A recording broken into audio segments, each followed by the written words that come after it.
Tinapay mula sa langit. A daily morning devotion with CRC family.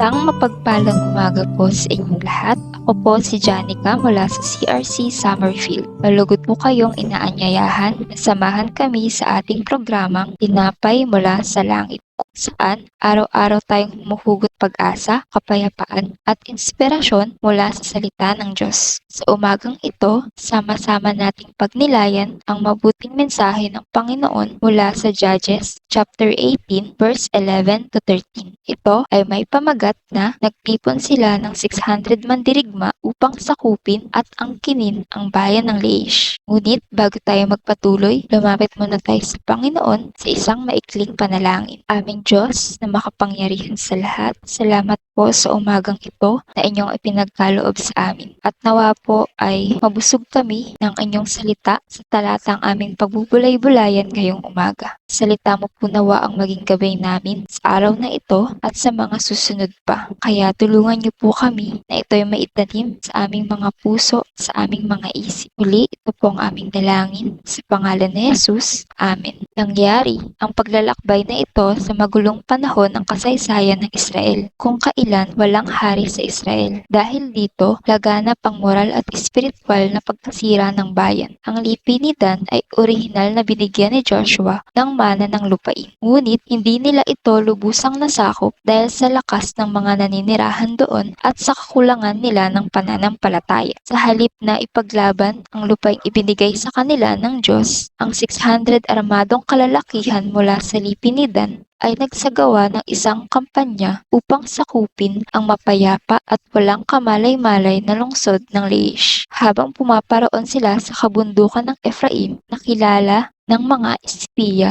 na naunang nagsiyasat ang mga kagamitang panrelihiyon sa bahay ni Mika, kabilang ang ephod, mga Diyos-Diyosan sa sambahayan, at isang inukit na ribulto. Dahil dito, kinuha ng mga Danita ang mga Diyos-Diyosang ito at nahikayat nila ang Levitang nagsisilbing personal na pari ni Mika na sumama sa kanila. Sa pangyayaring ito, narito ang aking naging refleksyon. Una, pagkonsulta sa Diyos sa bawat desisyon na ating gagawin. Manalangin at magbasa ng kanyang salita upang magkaroon tayo ng mabuting pagpapasya na nakaayon sa kanyang kalooban. Pagkakaroon natin ng mabuting relasyon sa kanya ay bibigyan niya tayo ng pangunawa kung anong mabuti at masama. Pangalawa, huwag nawa tayong magkompromiso at gawin ang mga pansariling kagustuhan dahil lamang sa isang bagay na nakikita nating komportable, masaya o sa matinding paghahangad ng yaman. Sa halip, magtiwala tayo sa Panginoon na siyang lumikha ng lahat ng bagay. Siya ay tapat at tutuparin niya ang kanyang pangako sa tamang panahon at pagkakataon. Ating pagtatapos, magsilbi nawa itong babala sa atin na ang bunga ng hindi pagsunod, pagtalikod sa Diyos, kawalang pananalig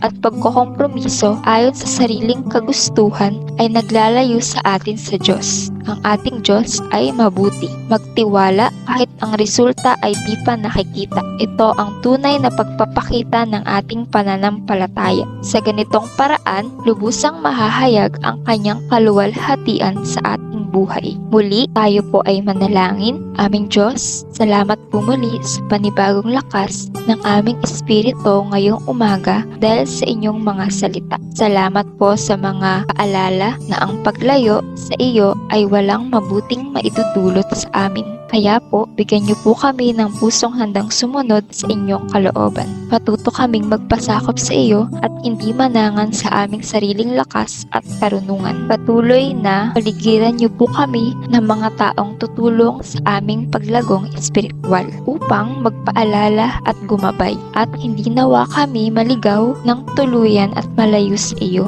Muli, sa inyo po ang aming mataas na papuri sa pangalan ni Jesus. amin. Maraming salamat po sa inyong pagsama sa atin ngayong umaga. Dalangin namin na ang salita ng Diyos ay naging inspirasyon at nagbigay ng panibagong pag-asa at lakas sa inyong puso. Inaanyayahan namin kayong samahan kaming muli bukas para sa panibagong pagninilay sa ating programang Tinapay Mula sa Langit. Kung kayo po ay pinagpala ng mensaheng ito, huwag po kayong mag-atubiling ibahagi ito sa inyong pamilya at mga kaibigan upang sila rin ay mapalakas at mapagpala ng salita ng Diyos. Hanggang sa muli, magandang umaga po sa inyong lahat. Naway patuloy kayong gabayan, ingatan at pagpalain ng ating Panginoon. Muli ng mapagpalang umaga po sa ating lahat.